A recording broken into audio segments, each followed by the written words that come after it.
One of the enigmas of history is that why are these two gentlemen, which I am going to name, are so much opposed in the current media.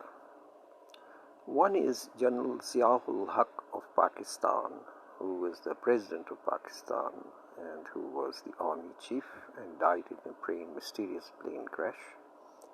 And the other one was the great Mughal Emperor Aurengzeb Alamgir. There is a strong degree of parallel between the two. Both of them were, on the face of it, serious Sunni Islamicists. And both of them had a very strong military presence. Both of them had to their credit some of the very unusual things in history. I will first discuss Aurengzeb Alamgir, and I fail to understand that why the name of Aurengzeb Alamgir is so much reviled in India. It has not so much to do to his performance as a king, but it has to do with what he represented. Aurengzeb Alamgir is one of the persons who, number one, he extended the Mughal Empire considerably, and this was despite the advice of Shah Jahan, who was imprisoned. And there is a letter which is quoted by Francis Bernier, which he knew at the time, because Francis Bernier was the physician of Danishmand Khan, who was a kind of foreign minister of the Aurangzeb court and a great scholar of his own time. It is said that after imprisoning his father, a few years later, Aurangzeb had repaired his relationships with his father, and he wrote a letter to him to advise him that whether they should extend the kingdom of India, Mughal Empire. And the Shah Jahan replied that it would not be a good idea, and it is better to go on what you had. Obviously, Aurangzeb did not do that. Aurangzeb was a extremely brave warrior. Even at the age of 88, he was seen on the horseback for the last time, and spent about 28 years in mid to southern India in various wars and everything. Aurangzeb is credited with stopping the practice of rendering young people eunuch, castration as inhuman, and which was usually done to increase the value of the young slaves so that they will not have any family, so they will be able to serve their masters much longer, and they also served as a soldier. He is also credited with many other reforms. It is said in the book by Frank Bernier that he used to hold approximately 3 courts in a week. One of the court was for the general people to present their complaints. One court used to be near the royal baths and toilets, and here basically the matters were mostly state matters, state complaints, and it was some kind of, you might say, the services tribunal of some sort. And then there used to be a third mechanics as well sometimes.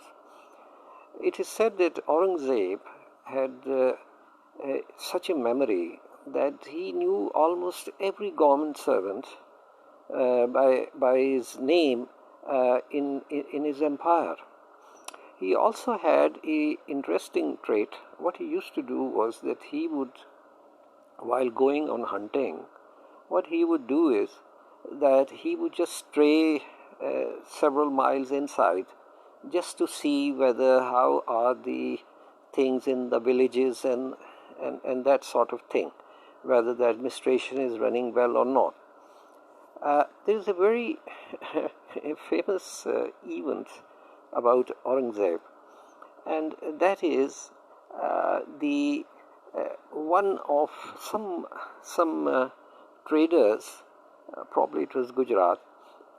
They were robbed by certain people on the road or something like that, and they went to one of the sons of Aurangzeb. Aurangzeb said, "Well, that's the task of Mr. Fla Fla Fla." Obviously, he didn't use the word Mr., and it doesn't concern me. When Aurangzeb learned about this, he wrote a letter to his son. He said, "My son, on one hand, you are saying, all of you wish to ascend to the emperorship of India, and on the other hand, somebody has come you with a complaint, and you are saying, well, this is Mr. This and this is territory." So that type of attitude.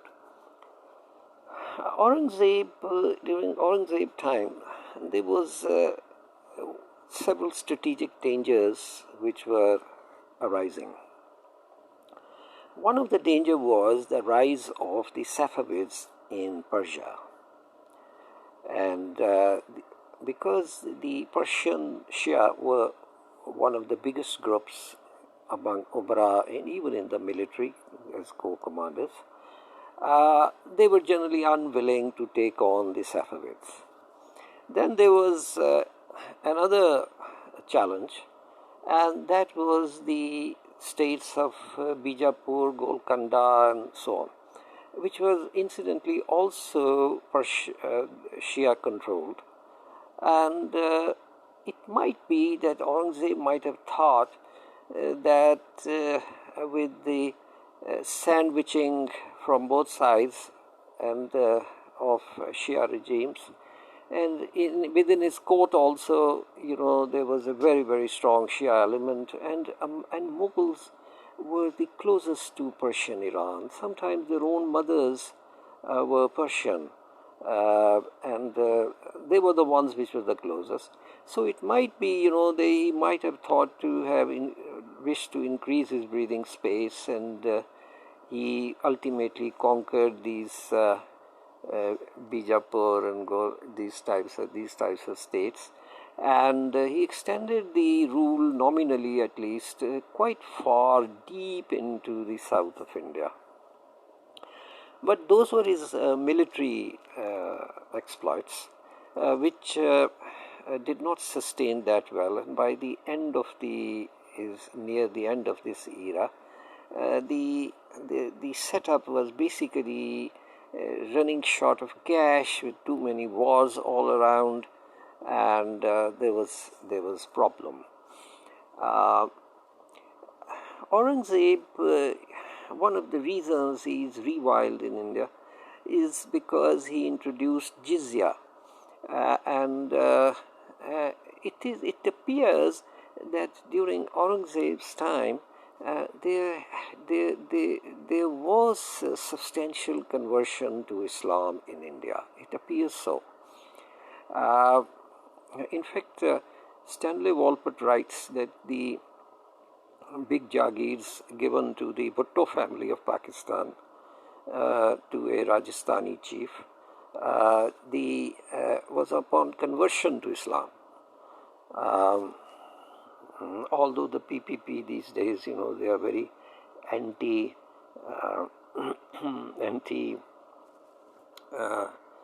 these types of forces, but that's where the origin of the wealth partly lies. Aurangzeb, the problem was that there was a huge source of revenue coming from to the Mughal states traditionally from the donations which people gave to the Hindu temples. Now, Aurangzeb thought that this is not really a good practice, because he was a Muslim and he felt that anything which is bestowed upon the idols and the state is spending money of that is not a very good thing. And the thing he thought about was that he should stop that, and obviously that would have made the Brahmins very happy and that was an additional benefit, as the government may not tax them. And he put this so-called jizya. Now, that basically tells of a sort of alienation. They say that this resulted in alienation, but that was not the basic thing. The basic thing was that obviously India was one of the what is known as pre-industrial state, and it accounted for 25 to 43% of the world's GDP, and the stories which you listen about is often that the British had factory, the French had factory. In fact, this factory culture had started in India during the Mughal regime, and that is one of the reasons that it was one of the richest states. And one of the success of Mughal India, Bernier says that the annual revenue of the great Mughal, as he calls Aurangzeb, is twice that of the Persian and the Ottoman Empire combined. So much is the thing. But the Hindus and everybody, you see, it has got a very large coastline. They were observing that what is happening in the seas. They were obviously observing that how the Ottoman power is starting to wane. They knew that the Europeans are there, and even during Aurangzeb time, the Portuguese, they used to do forays into the present Bangladesh, East Pakistan, and Bengal, and because of the rivers and so on, and they used to attack the fairs, village fairs, and they used to take prisoners, and then they used to boast that we convert more people into Christianity than all the padris of India together in one day. And that was the kind of atmosphere. But anyway, he did maintain a comparatively stronger empire for a large period of his lifetime.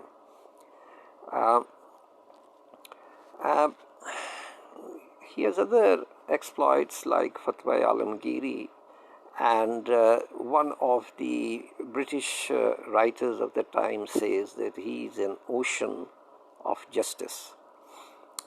With this type of background, it is strange that somebody would be so reviled, and they say that Muslims in India cannot name their children Aurangzeb in the fear of the general sentiments.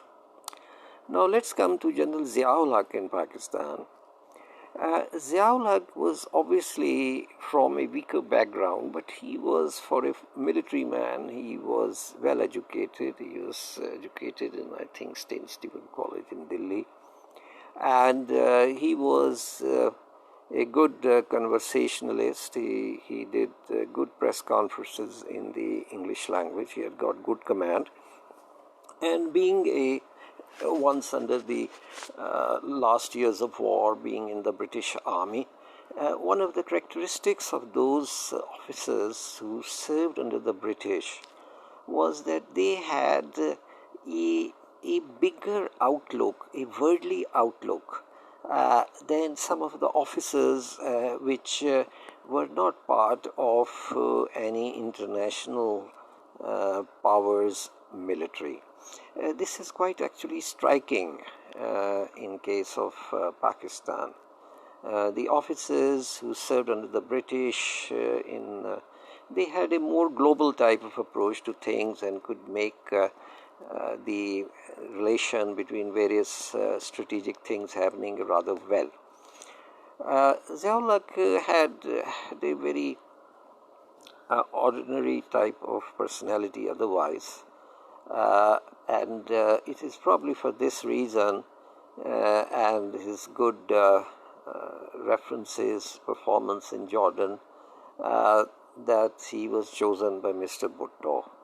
He thought a person with this type of appearance and mannerism is unlikely to be a challenge. Bhutto did not take over the power just like that. There was a huge crisis before he took over the power, and he did help Bhutto in controlling the cities. Martial law was declared in 3 cities, and Bhutto was still in power. But it was not working. The sentiments were too much anti-Bhutto that martial law had to be withdrawn in the 3 cities. And ample time was given with the help of the Saudi people, the representatives, and many other intermediaries for these two things, groups PNA and PPP, to come together. And even on the coup, Mr. Bhutto was not killed or anything, and Mr. Bhutto was not really, got rid of in any other manner also, except through a court of law. And in fact, offers were also made to him, and these are recorded, that the man would be put in some kind of rest house, and his daughter and wife should just go abroad, and then maybe some arrangement would be made. Anyway, but the thing is that since Mr. Bhutto was constantly agitating, and his followers were also very, very infused and angry and on streets, so ultimately the more and more state power was used, and at the end it was very clear by 1979 that if law and order is to be restored to Pakistan, some kind of out-of-box thing will have to happen, because there was no solution in sight in which the civil and the military can go together and solve the various problems. He was probably also, Bhutto was very abusive to Zia in the very beginning or something like that. But this is not the main reason. One of the problems is that Zia, being a Islamicist, was obviously disliked by the secular lobbies, which were quite strong under Mr. Bhutto. And he was, besides the Bhutto regime had strong Shia influence, and during those days, as you know, the Iranian Revolution was also taking place, and obviously the tempos were not really that low, and everything was on the move, and everything was being reassessed. Anyway, invasion of Afghanistan led by Russia, obviously gave Zia the support. Zia's most skillful actions have been that he did not antagonize Russia to the extent that Russia should actually physically attack Pakistan. In fact, he tried to visit Russia twice, and the Russia inside was really not having any leadership at the time. Brezhnev was old and probably ailing. Then there was Andropov, and then there were others. There was a power vacuum, and he could not succeed in any peaceful solution except what was the last one, that was via the Geneva Accord. Ziaul-Haq's greatest achievement was not just that he saved Pakistan in 1977, when everything was set for street brawls and civil war of a type, not a very high type of civil war, but some type of civil war conflict. He had the support of the Saudis, he had the support of USA, he had the support of the European Union and everybody. And finally, and the man was very courageous, and he managed to continue the resistance in Afghanistan. He took some aid also, and Pakistan received F-16. And the most remarkable thing is that during his time period, the nuclear program was given a shape, and Pakistan practically had atomic bomb during Zia's time. And the fact of the matter is that Zia is the person during whose time the atomic bomb of Pakistan was created, and this was without any sanctions or something. If you see the plight of Iran these days, even talking about atomic bomb, you can understand that what a great task Zia had done for Pakistan. There are some other contributions of General Zia. He was a reformist type person. One of his favorite things was certain forms of public welfare. For example, he's the one who started, rather reinvigorated institutions like Baitul Mal.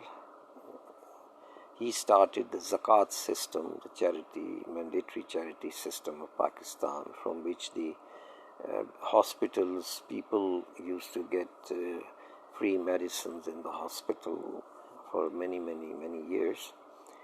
And he also was very interested in setting up institutions for the handicaps. He is also credited with constructing some large hospitals in Pakistan. One of the interesting things he also set up, and interesting thing is that all of his things, whether it is the Zakat system, whether it is the Baitul Mal, whether it is the Ombudsman office, whether it is the trainings for the handicapped and so on, all of them have survived him. And he also introduced Islamiyat and Pakistan studies at all levels. Whether that was really needed or not in senior classes, I don't know really, but that he did. He also started the 14th of August mass celebrations of the independence of Pakistan. This is also his legacy. And if you have ever traveled on the PIA or Pakistani Airlines, there's usually a prayer from the Quran before they travel, and this was also introduced during Zia's time. Obviously, he was a kind of dictator. There's no doubt about that. He first made a Majlis-e-Shura, which was an advisory body, which was otherwise well manned, but it somehow did not click that much. In this later period, it appears that he had lost some of the support within his groups, and the people who were opposed to him, they had even distanced him from some of the Islamic parties which he so much supported. Whether he died by some bomb blast in the plane, or there was some error in the plane, or was there a gas or whatever, or it was just a deliberate mechanical defect created by the maintenance, or something of whatever type. But anyway, not only he died, but most of his group of generals also died. And that left Pakistan with a big problem, because not only the Afghan war was going on at the time, but also the which was inconclusive, although there was a Geneva Accord, but the Geneva Accord was defective. It never envisaged a proper government, and it was not to Zia's taste, who wanted a proper government before the Geneva Agreement of withdrawal. Zia made certain alterations in the constitution as well. He did not have much understanding of the legal aspects, and my feeling is that he had a wrong type of people to be given the task to Islamize the legal code of Pakistan, and these people were basically tied more to the Anglo-Saxon system of law. So that part did not succeed much, and some of the things which were put into the law, they sometimes had not the same effect which was actually required or intended. So the question is that why is Zia so reviled and in Pakistan, and why is Aurangzeb so much criticized in India and in the secular world? I think this is because of that both of them were Sunnis, while media in Pakistan is mostly in the hands of non-Sunnis and seculars, and probably this is the reason for Pakistan. And in India, it is just because the Indians, they usually, obviously, they consider themselves naturally very close to the struggle of the Marathas, not forgetting, of course, that it is the foremost warriors of India, the Rajputs, who gave stability to the Mughal Empire. Without the help of Rajputs, maybe this Mughal setup could not have lasted in such a big and grandeur fashion as it did. Most probably it might not have lasted that much. So the thing is that while in India they admire everything regarding the buildings, they don't like the man. Aurangzeb's legacy has not been very substantial. His sons, they fought amongst each other, and obviously even to the outsiders who were there, they were very, very surprised at the speed at which the Mughal Empire disintegrated, which was probably the richest empire of its time. They were very surprised that Aurangzeb died in 1707, and by 1720 there was considerable confusion, and then Nadir Shah, then Abdali, and basically there was disintegration of the Mughal Empire. But one parting point is that it is often said and given the impression of that the Mughal Empire just finished in 1707 as Aurangzeb died, and the rest of them were not effective or something. This is not correct.